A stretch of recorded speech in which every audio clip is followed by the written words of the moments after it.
This week, we finished Genesis by reading the story of Joseph. If you know the musical Joseph and the Amazing Technicolor Dreamcoat, then you pretty much know the story already, but there are some features of the musical that take liberty with the Bible story. I must admit, however, that seeing the Pharaoh as an Elvis impersonator amuses me a great deal. One of those liberties is with Joseph's coat.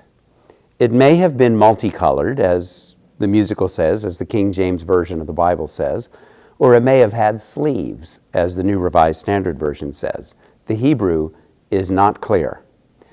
And besides that, the coat is only briefly important to the story, and then it's gone. One chapter in this week's reading may be completely new to you, the story of Judah and Tamar. You're not going to find that in children's Sunday school books. And you'll probably find it somewhat distasteful. It doesn't suit modern sensibilities. The cornerstone of the story is what is called the law of levirate marriage. If a man dies childless, then his brother is to marry the widow in order to carry on his name.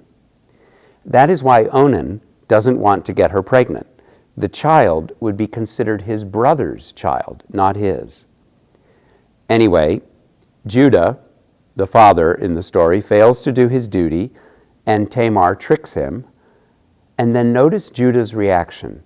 She is more in the right than I. When it comes to it, he knows justice. And you may remember that when Cindy preached in November, she talked to you about Tamar, that Tamar and her son Perez are part of the ancestry of Jesus.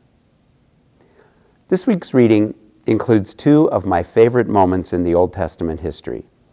One of them is at the end of the visits between Joseph and his brothers, when they do not recognize him. After all, he's Grand Vizier of Egypt, he's wearing Egyptian royal clothing, and he probably has heavy makeup on too. In many cultures, it's the men who wear makeup, especially rich and powerful men. And on top of that, Joseph is speaking Egyptian, conversing with his brothers through an interpreter.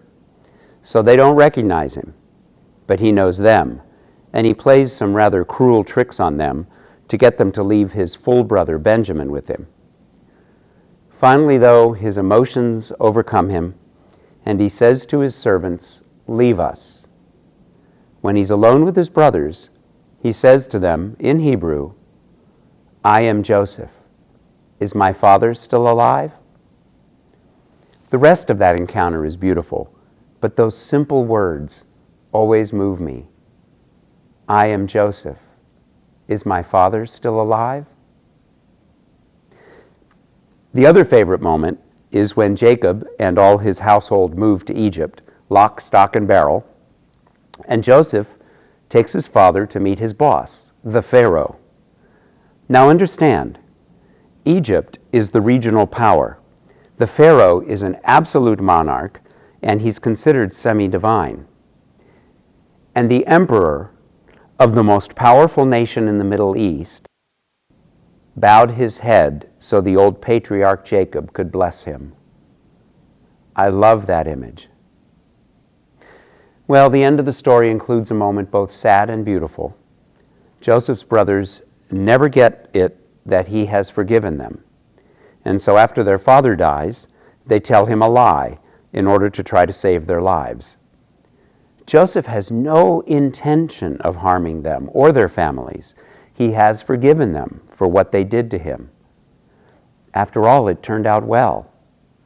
And that is the beautiful part. Joseph says, "You intended it for evil, but God intended it for good." What they did to him resulted not only in their salvation from famine, but also the salvation of Egypt.